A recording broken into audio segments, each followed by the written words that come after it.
everyone. Welcome to today's live broadcast, Strategies for Analyzing Challenging Samples, Fusion for ICP and XRF Sample Prep. I'm Megan Manzano, and I'll be your moderator for today's event. We are pleased to bring you this webcast presented by Spectroscopy and sponsored by Environmental Express. I would like to share a statement from our sponsor before we begin. Environmental Express is your trusted partner for innovation, development, and manufacture of sample collection, preparation, single-use consumables, and analysis equipment used in environmental water, soil, and air regulatory compliance testing.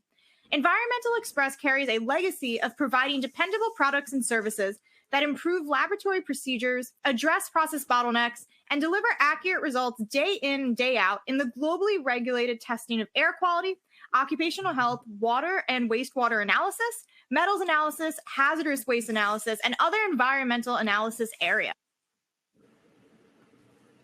Two important announcements before we begin. This webcast is designed to be interactive, and we encourage you to ask questions during the event.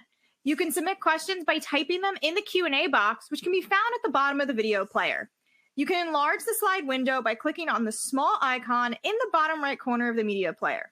The slides will advance automatically during the event. If you have any technical problems viewing or hearing this presentation, please click on the question mark help widget in the top right of your presentation window. I would now like to introduce today's speakers. We are pleased to be joined today by Elaine Chantal, Jean-Christophe Tremblay-Cantine, and Ben Judd. Elaine Chantal is a distinguished figure in the field of electric fusion and one of the three founders of Katanax, established in 2002.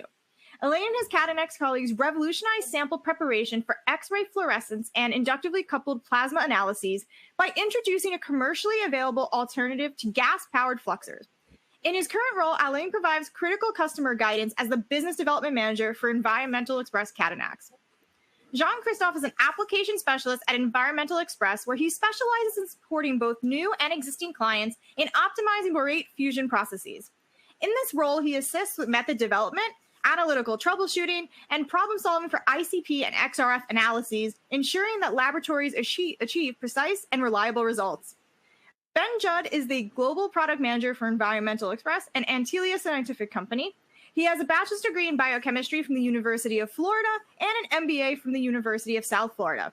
Judd joined Environmental Express in 2022 after 14 years of working for Metrum USA in various roles supporting software, titration, and ion chromatography. Thank you, everyone, for joining me so much today, and please get our presentation started.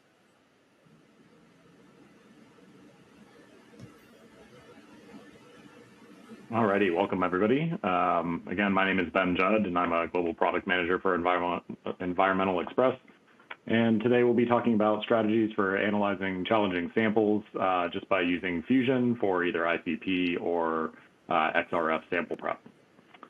So a little bit about Environmental Express. We were founded in 1988, and we're proudly based in Charleston, South Carolina. We're part of the same operating company as Cole Parmer, and together we use our expertise and our experience to provide a broad range of solutions to supply your lab.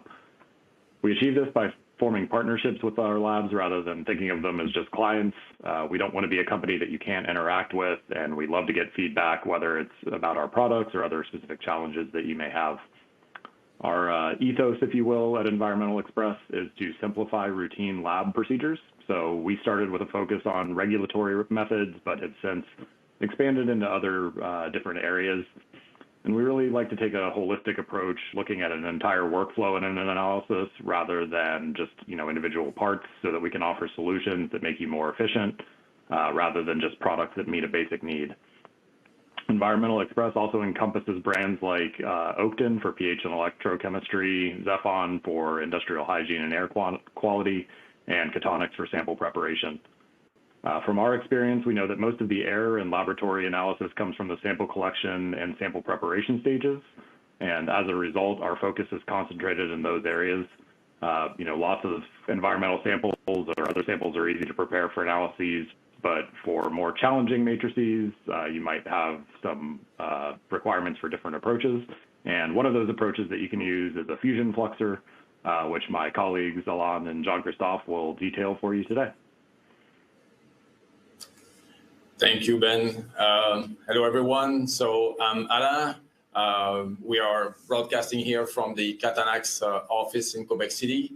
I'm here with Jean-Christophe. We are very pleased to be able to talk to you about our innovations and our support that we can offer on the method development side for fusion, basically to make your life easier, safer. So for us, it's a very important approach that we have since 2002. So so I'm very pleased to be able to have this occasion to talk to you. So just a quick history. I mean, Katanax, again, started in 2002. We were the first one to introduce low power electric fluxers. So we have a very strong experience about how to make these machines reliable and sturdy.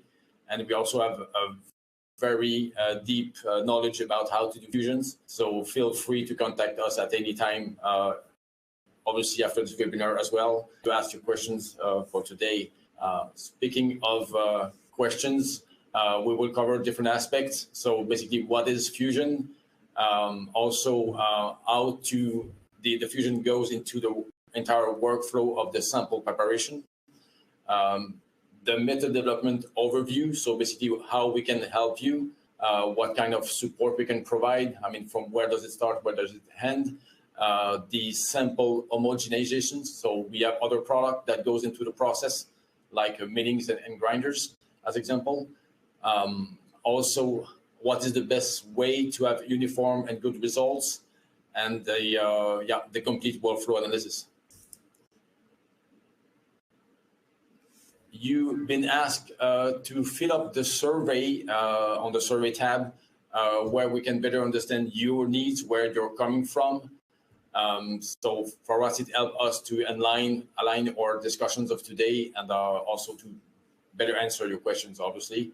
So the first one is about what industry you are representing, and the second one is related to your biggest challenges. I think we can all rely on the picture we see now. Sometimes we have problems about how to address our sample preparation or to make the process safer. So yeah, that will be an interesting approach for us to understand what are your top priorities. So I'll give the microphone to my colleague now, Jean-Christophe. Thank you, Alain.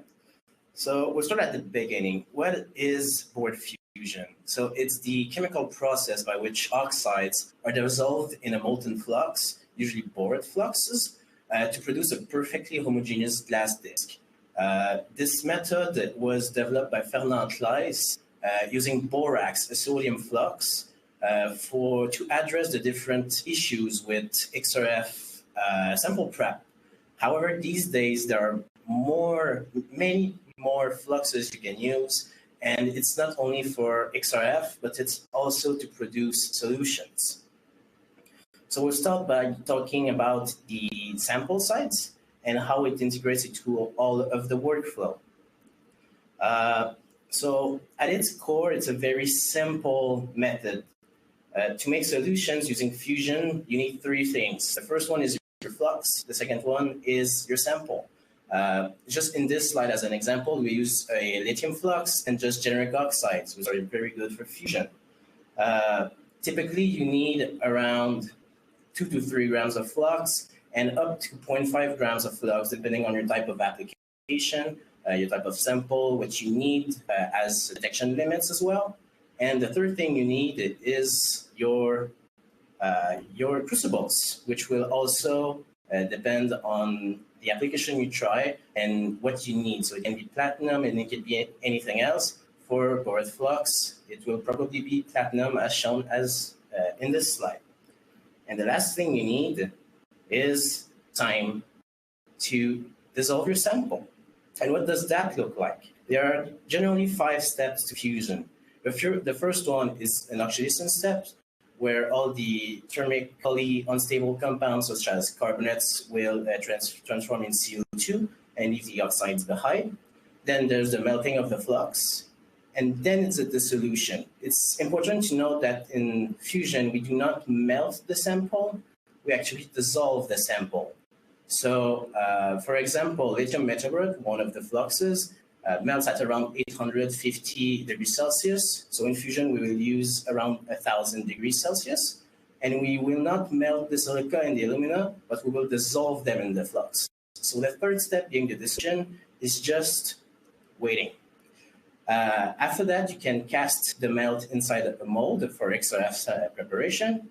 And then there's a step of natural cooling to not induce much internal stress in the bead, and forced cooling to make sure the bead does not crystallize. And this is just a small view of what the pouring inside a flux does, inside the mold does. Well, for ICP sample prep, it's pretty much the same thing, the same oxidation step, the same melting of the flux. However, the melt will not be poured inside of a mold, but will actually be poured inside of a TFE beaker with diluted acid in it, usually nitric acid or hydrochloric acid. Then there's no need for natural cooling because we don't mind about stress inside a bead. So we can just force cool the solution as quickly as possible to get a cold process.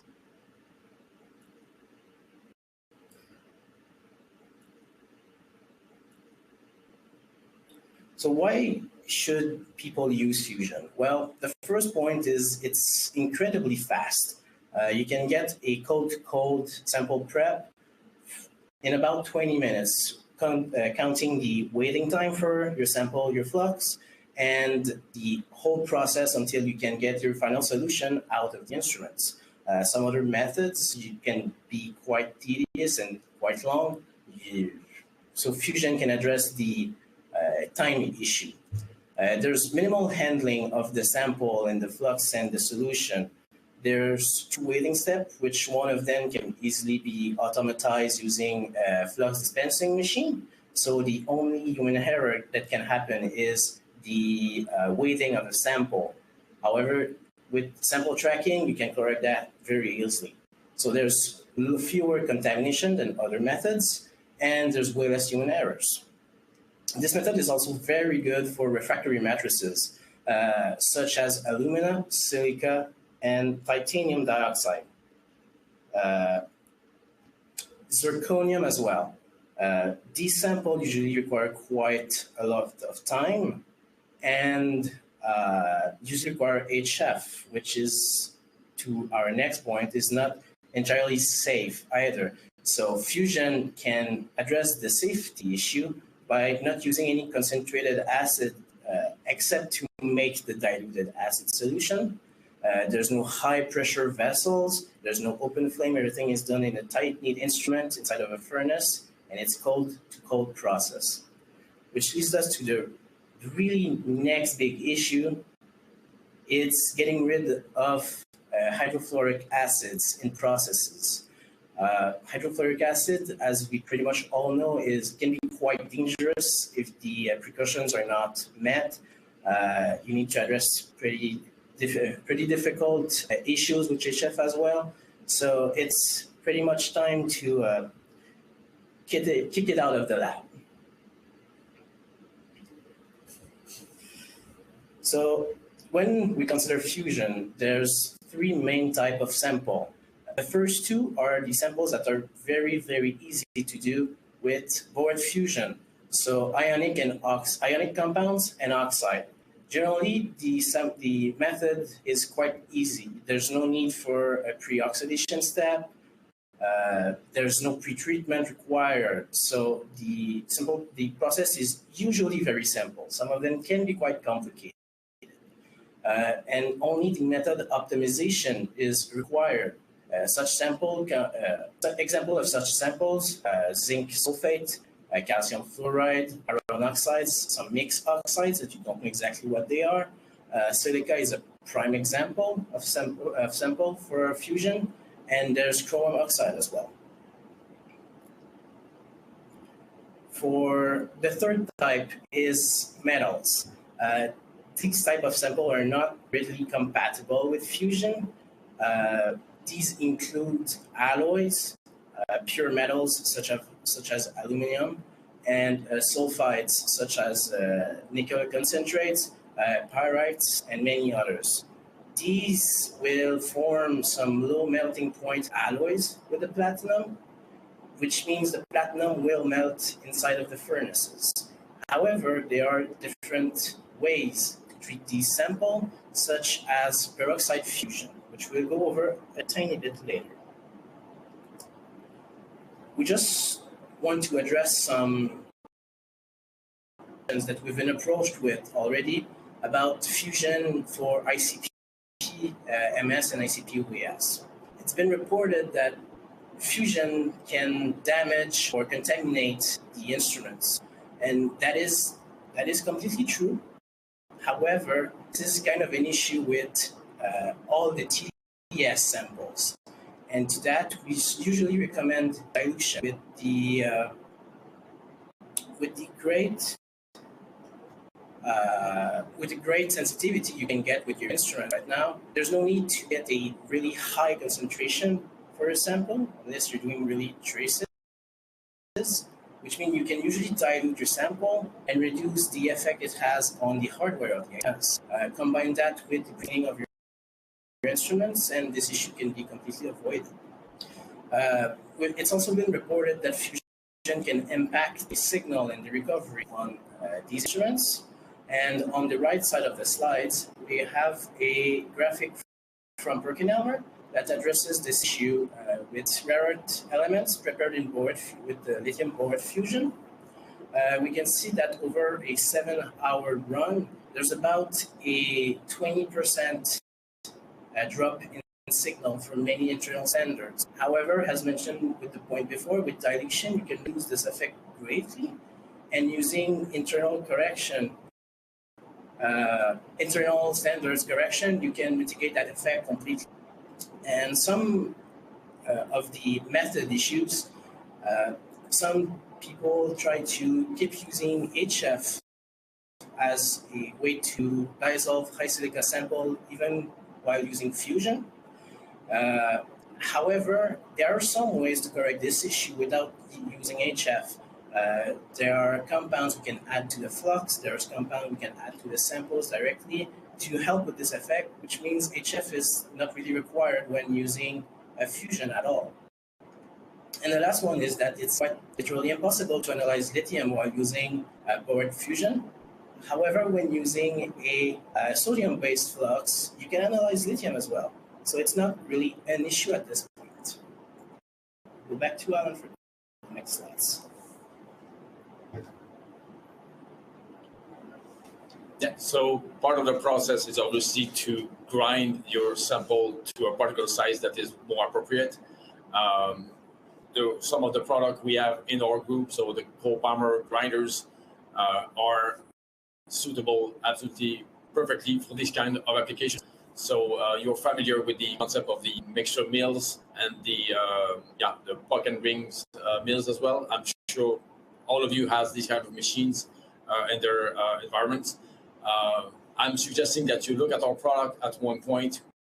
We have some very unique safety features. As example, I've seen in multiple labs people complaining about the weight of the disc for the ring and puck mills. Those that we designed the machine in a way that is easy to access in and out with a sliding system. There's also an automatic locking system of the disc, so you cannot make any kind of mistakes that create obviously risk problems at that point. So consider our Cole-Palmer grinders to be very, very safe and sturdy for your future needs for grinding systems. For the next following slides, we'll talk about more into details of the different consumables related to fusion. The first one being the most important one, the fluxes. There are many kinds of fluxes, and if we separated them into categories, the board fluxes and the other fluxes. So in the board fluxes, there are 3 main types of flux. The first one being lithium metaborate, the second one being lithium tetraborate, and they differ by the ratio of lithium to borate inside of the flux.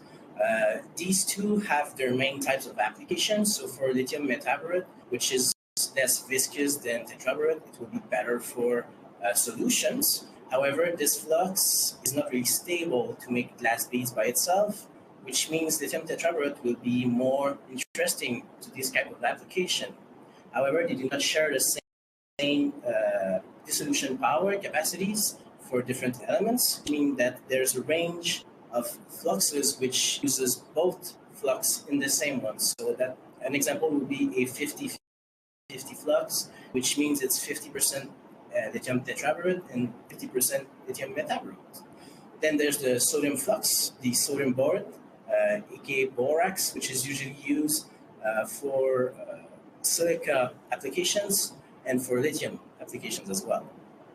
And then there's the many other fluxes, such as the lithium carbonate, which is usually used to dissolve silica, if I'm right.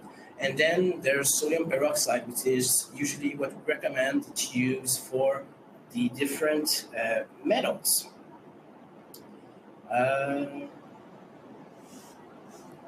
Then the second type of consumable is the type of crucibles. There are three main types of crucibles. The first one being graphite. This type is used for many of the other fluxes. It's not really made to use with borate fluxes. However, they are pretty cheap. However, they're single uses, so they can create quite contaminations if you reuse them for different samples, and you cannot do any automatic pouring inside of acid. So you need to actually take your crucible and put it directly inside of your acid. And this type of crucible is not good for high temperature, obviously because it is graphite.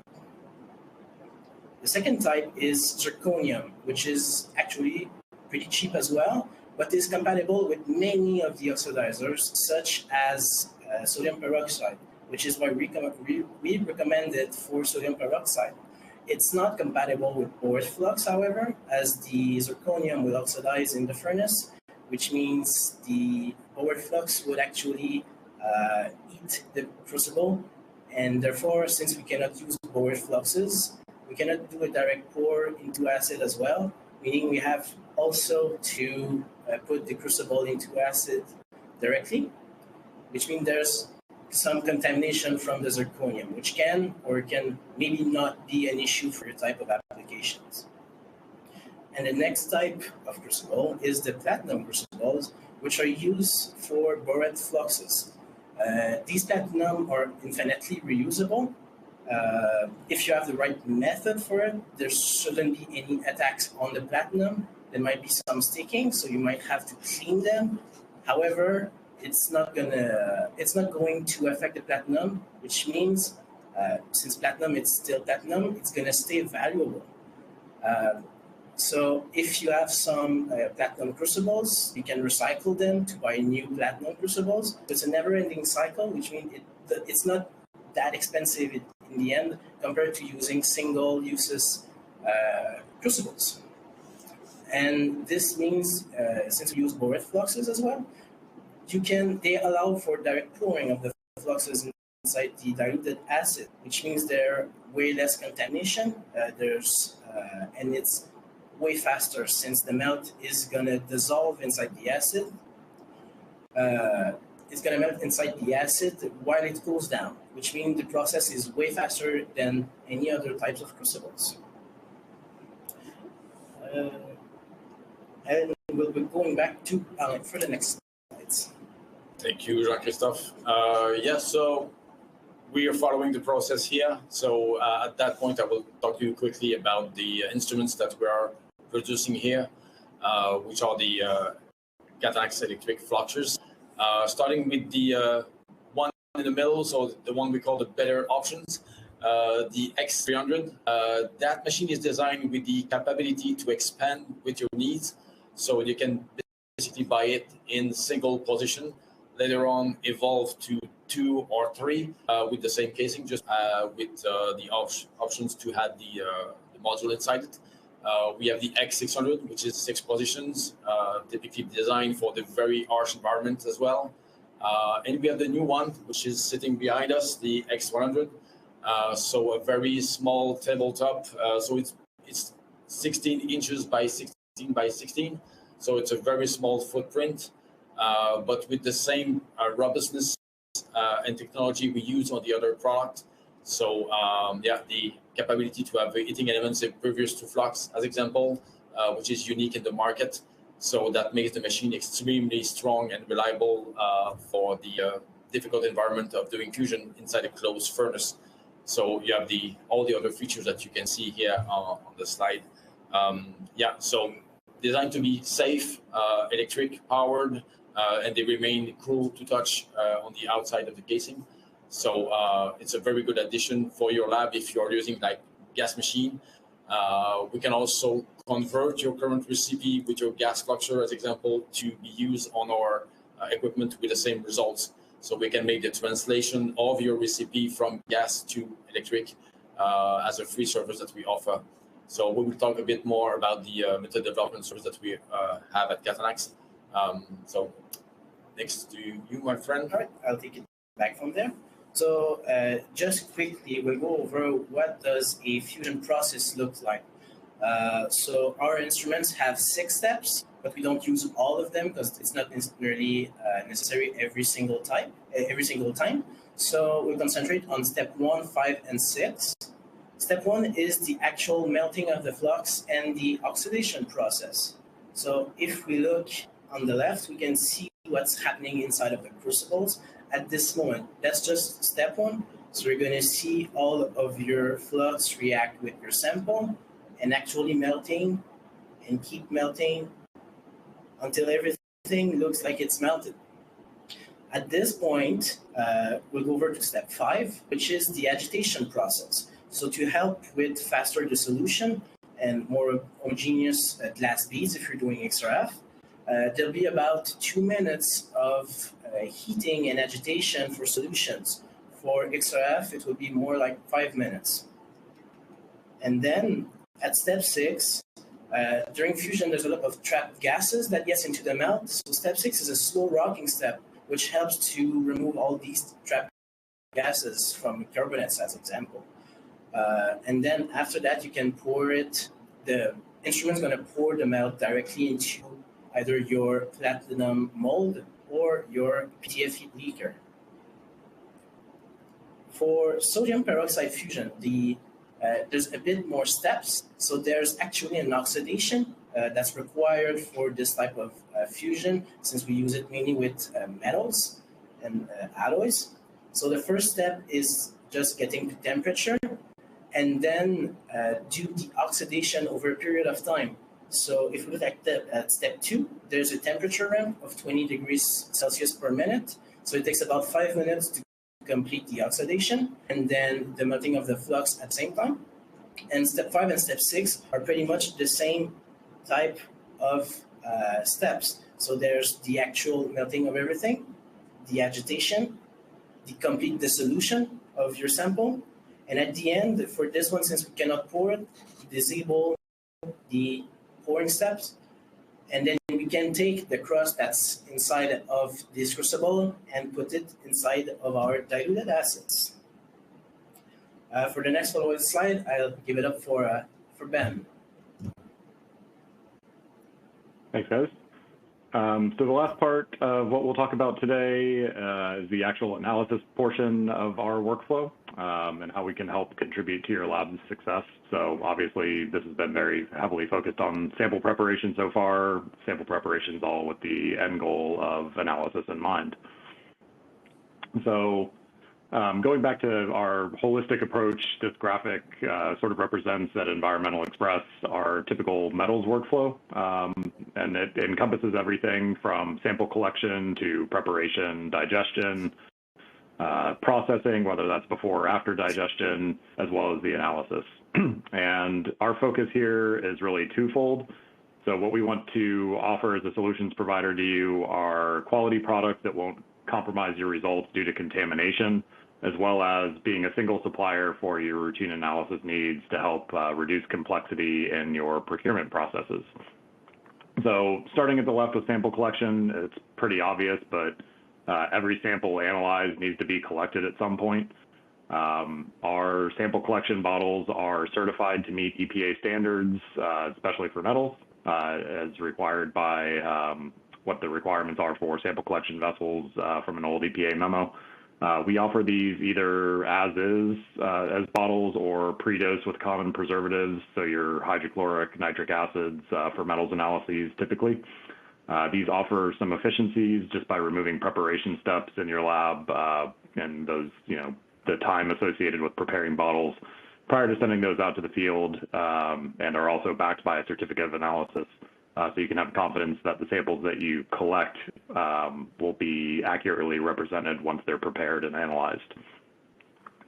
The next step in most regulatory work is digestion, and you may be familiar with our hot block and digestion tubes. But since we're really talking about fusion as a preparation method here, we can kind of skip over the digestion part.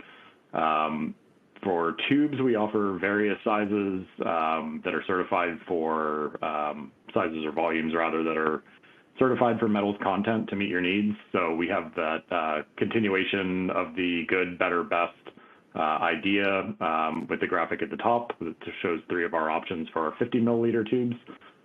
We do also have other options, be the 15 milliliter, 100 milliliter, 250 milliliter to meet your lab requirements where you are, rather than forcing you into a one-size-fits-all solution. So feel free to reach out to us, as needed. These are all made by us in Charleston, and they're also graduated. Those graduations are certified to Class A glassware tolerances, so you can effectively use these as both digestion tubes, graduated cylinders, beakers, storage vessels, any particular use you can find for it, they can be used for.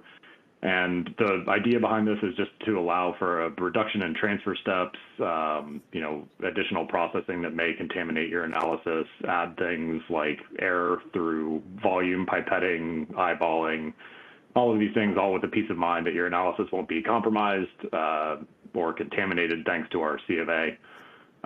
So we have, in the 3 options here, we have our Eco Transport Tube, which is certified for lead and beryllium only. Then stepping up one level, we have the Certitube, which is certified for 68 elements down to ppb levels.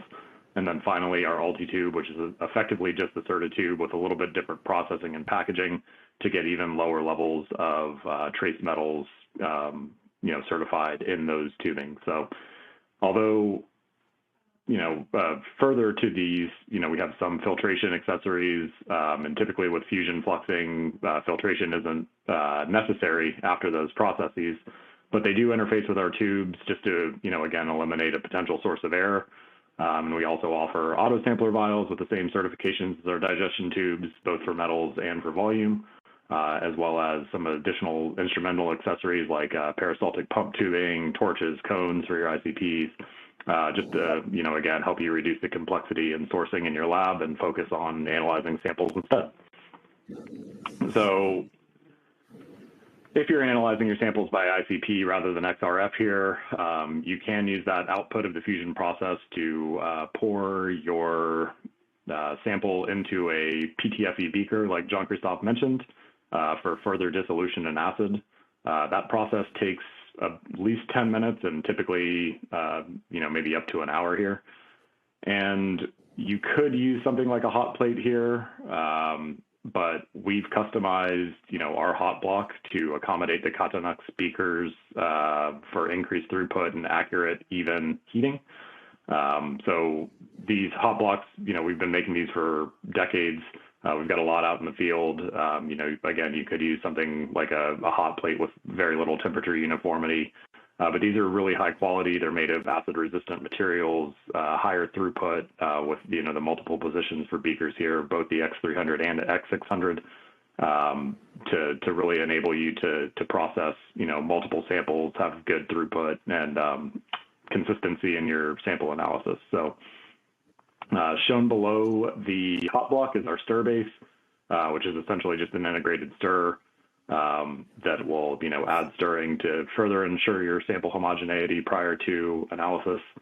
And, the fusion fluxers will help prepare those difficult samples, and our hot block and stir base help ensure, consistent dissolution just so you can get repeatable results. Following the dissolution step, your sample can then be transferred to one of those certified digestion tubes that I'd spoken of right before this. Again, those are certified, and you can use those either for storage or direct analysis in a 50 milliliter tube. Or again, you could transfer it to a certified clean auto sample or vial for analysis, all giving you the confidence that the supplies that you use did not contribute any contaminants to your analysis, just so you can trust your results and avoid any costly reruns. I believe you guys plugged it a little bit earlier, but another thing worth mentioning is that the team offers a free method development service if you're unsure how to approach Fusion as a sample prep method. So their expertise, or Jean-Christophe's expertise here, he told me he's willing to make himself look like a fool internally just to make you guys look good in your lab. So, feel free to lean on us for their expertise in this technology. We'll be happy to offer a custom solution for you and for your samples and your specific matrices, rather than just a research tool for sample preparation that you can play around with. And, again, they're happy to make all the mistakes for you up front to offer a customized solution for you. So throughout the webinar, we hope that we've given you some tools today to strategize on how to prepare challenging samples for either ICP or XRF analysis. We did that just by covering the concept of Fusion and how the workflow works, albeit with some technical difficulties in displaying the videos that we have ready for you. And again, we do offer this method development service, which is especially useful from a safety lens. Jean-Christophe had mentioned it earlier, but to help you either reduce or eliminate the use of HF in your lab where it's not needed. This is a much safer option that gives you great consistent results. And we hope that you find that especially useful. So we're also, just to reiterate, we're always open to customer feedback. We want to know what your pain points are in your workflows, as well as what we can do better to be a partner to your lab. Don't really, feel any need to hesitate to reach out. Our contact details are all available here. I will also plug our LinkedIn page. We are posting a lot more videos and other helpful content highlighting what shows we're attending, what webinars we're doing like this one, and other general tips on making your lab more efficient. And lastly, I'd like to just thank you for your time today. We're happy to take some questions here as time allows.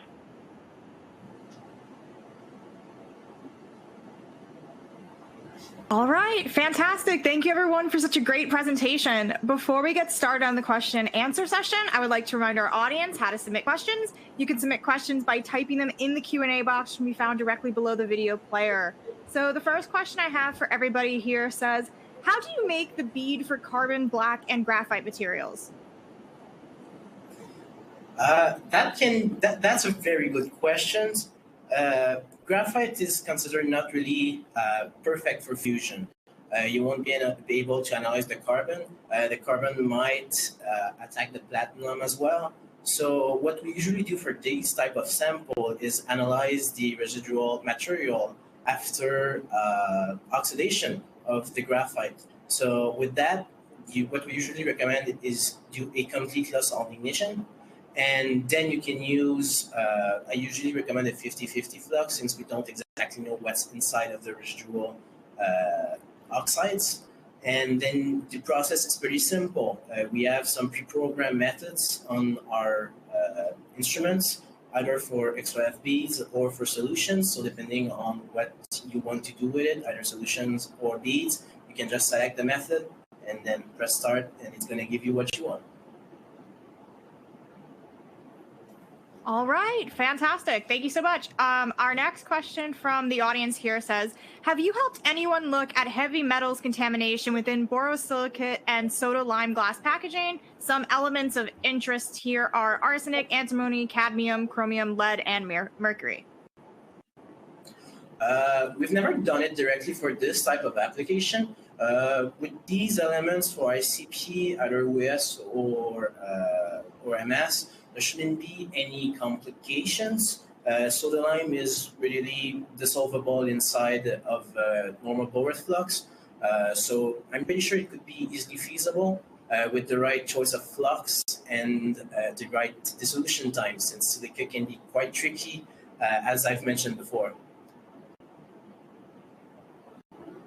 All right, fantastic. And the next question here for everyone says, do we lose some volatile elements during fusion? So for example, arsenic or mercury? Yes. It's as simple as that. Since we heat to extremely high temperature, so about extremely high, it's relative, so about 1050 degrees Celsius, you're going to lose either all of your really volatile elements. There are some ways to keep them. However, the method is quite complicated, so I won't go into too much details. But mainly for sulfides, we have methods to keep it inside the XRF beads. It's a bit harder with solution, but it is feasible. But we have to try on the exact sample, otherwise I can't really explain the whole method. Okay, great. And the next question here for you is, how do you choose the right flux composition? It really depends on your sample and what you're trying to do. So for solutions, lithium metaborate is perfect. It has a very high dissolution capacities for most elements, and it's less viscous than lithium tetraborate. So when you want to make solutions, the issue is always some leftover flux stuck inside the platinum. So if you reduce the viscosity of your flux, it will be easier for solutions. For beads, I usually recommend always having a bit of tetraborate inside so the bead doesn't crystallize. But there's a way to find which type of sample can be used for which type of flux, which depends on the glass chemistry, which can get quite complicated. But basically, the alkali and the alkaline earth metals will be more dissolved by lithium tetraborate, while silica and alumina will be more soluble in metaborate. Great, thank you so much. And our next question here from our audience is, are there samples or elements you cannot analyze by fusion? There are. So you cannot really analyze lithium by XRF, but that's not really because of the fusion. So you mainly have to do it with ICP. Then again, it comes to the volatile sample, the volatile element. These are mainly the elements that you're not going to be able to use fusion with. Okay, great. And another question here about samples, which are there samples you just don't recommend fusion for solutions? For solutions, any type of halides, it's not really recommended. These samples, when you do direct pours, can have some really dangerous effect because of trapped gases. So you can have some unwanted effects. And any sample containing fluoride, I wouldn't recommend, mainly because of the effect of fluorine inside of acid, which means you may form HF depending on your concentration and type of acid, which we try to get rid of. So I wouldn't recommend using fluorides, fusion for fluorides for solutions. All right, fantastic. And our next question for you is, what kind of contamination can you expect from fusion? It depends on the application and what type of crucible you're using. So if you're using either graphite or zirconium crucible, you'll have some leftover contamination for the graphite, and you'll have zirconium contamination from the crucible itself. For metaborate, the main things are the flux itself. So all the impurities that's inside the flux. For solution, we always recommend the ultra pure flux, as these have way less contaminants in them. For XRF, pure fluxes are perfect since you don't really see the traces with XRF. But from fusion itself, there shouldn't be any contamination directly coming from it. All right, fantastic. With that, we will wrap up today's event. I want to thank the audience for attending and for participating in today's event. I would also like to thank our sponsor, Environmental Express, for making today's educational webcast possible. We would like to ask everyone in the audience to participate in a brief survey. The survey will appear on your screen after today's presentation has ended. You will receive an email alerting you when this webcast will be available for replay, and we invite you to forward that announcement to your colleagues who may have missed today's live event. Thank you everyone for joining, and we'll see you next time. Have a great rest of your day.